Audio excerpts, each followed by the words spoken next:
इष्ट शुक्ल त्रयोदशी है, दंड महोत्सव का दिन। आज भी गंगा जी के तट पे वो वट वृक्ष है, जिस वट वृक्ष के नीचे आके 500 साल पहले नित्यानंद प्रभु बैठे थे। आज भी वो पानी हाटी ग्राम है, कत्ता के निकट। बहुत बड़ी गंगा जी है, वो वट वृक्ष है। भक्त लोग परिक्रमा देते हैं, प्रणाम करते हैं। जहाँ दास गोस्वामी का उद्धार करने निताई आई कीर्तन हुआ और नित्यानंद प्रभु जी वहीं गंगा जी के तट पे पेड़ के नीचे बैठ गए, चरण मोड़ के पेड़ के नीचे बैठ गए। भक्त लोग चारों ओर घिर गए। सबने यही सोचा कि नित्यानंद प्रभु शायद थक गए हैं, इतना कहां से मीलों कीर्तन करके आ रहे हैं पैदल। और कहने लगा जलपान की व्यवस्था करो, शरीर को श्रम हो गया। पर किसी को पता नहीं था, तो क्यों बैठ गए गंगा तट पे? वो दास गोस्वामी की प्रतीक्षा कर रहे हैं, किसी को पता ही नहीं क्यों बैठे हैं। यहाँ कोई वैष्णव का घर तो नहीं है कि इसने जलपान की व्यवस्था करी हो, नहीं तो इतने भक्त हैं। पधरावनी को कहते हैं नित्यानंद प्रभु को, आप आइए भक्तों के साथ आइए।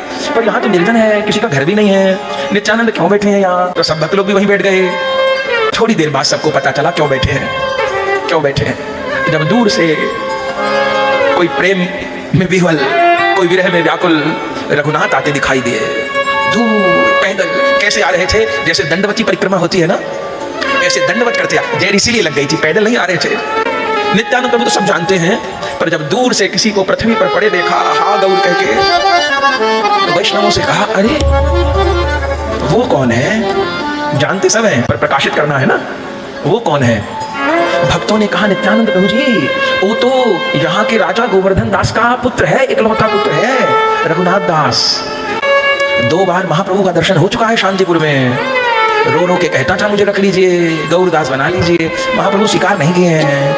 ये वो रघुनाथ है जो नित्यानंद प्रभु देखे। अच्छा, आ गया चोर। आनंद प्रभु जी कहते हैं, रघुनाथ, गौर मेरे धन है, मेरी संपत्ति है। तूने 2-2 बार 20-20 दिन रह के गौर को प्राप्त करना चाहा, हो गए प्राप्त? नहीं हुए। समझ में आ गई बात। नित्यानंद प्रभु के चरण पकड़ लिए। नित्यानंद प्रभु ने कहा, पहले दंड दूंगा, दंड दिए बिना तो नहीं छोड़ूंगा। रघुनाथ दास तो व्याकुल थे, हे निताई दंड दो। तो क्या दंड दिए? अरे कृपामय का दंड भी कृपा से ही भरा होगा, जो कृपा से भरा है उसका दंड भी कृपा से ही भरा होगा। हे निताई दंड दो। तो क्या दंड दिए? सुन ले दंड। मेरे जितने भक्त हैं, लाखों की संख्या में भक्त हैं मेरे कीर्तन में, सब भूखे हैं, बहुत दूर से कीर्तन करते आ रहे हैं ना। ए रघुनाथ, सबको दही चिड़वा खिला। ए दंड, बंगला भाषा में उसको कहते हैं माल साभोग।